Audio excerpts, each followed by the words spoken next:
The following segment is sponsored by Providence Health and Services.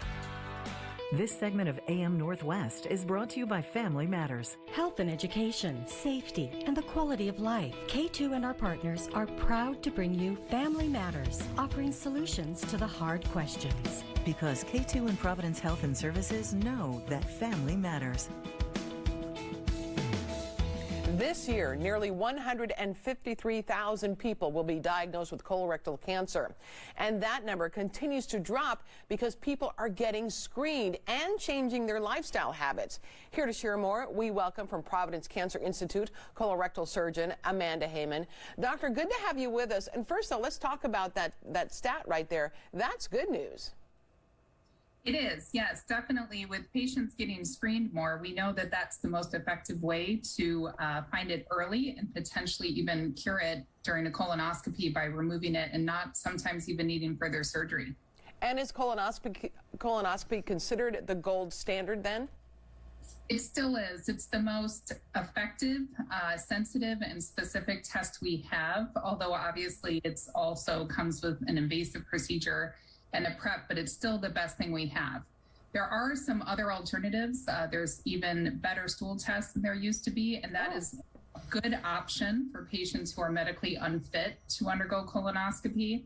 But for my friends and family and patients, I still feel colonoscopy is really the best way to make sure you don't have colorectal cancer. When should we begin screening? What age?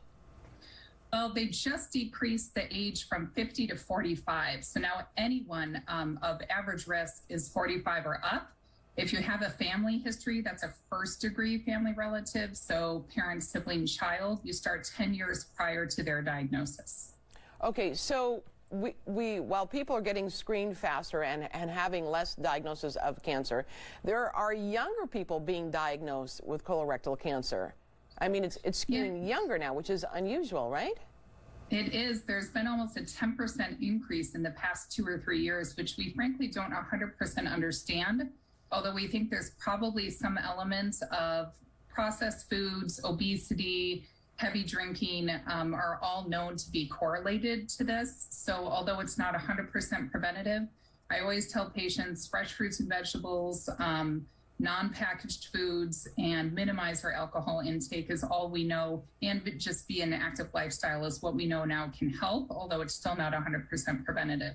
Are there symptoms that people should be aware of that might have you going to your doctor to check it out? Yeah, I do say, for screening, the most common symptom is actually no symptoms at all. Oh, well, that makes it challenging, right? Yes, it is, for sure, which is why it's so important to get a colonoscopy, because you can have no symptoms at all, and 80% of patients diagnosed were diagnosed purely just on screening colonoscopy.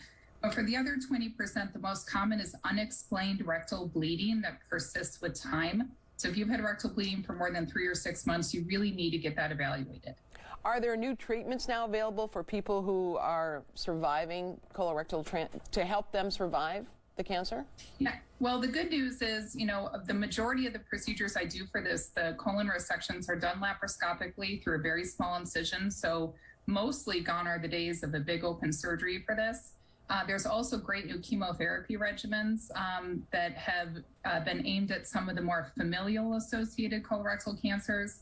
And every year there's advances in clinical trials and different therapeutic options. So if there's a time to get diagnosed, 2023 is a better time than ever previous. Although, again, it's better to get a colonoscopy, find a polyp, remove it before it turns into cancer. That's still the best way.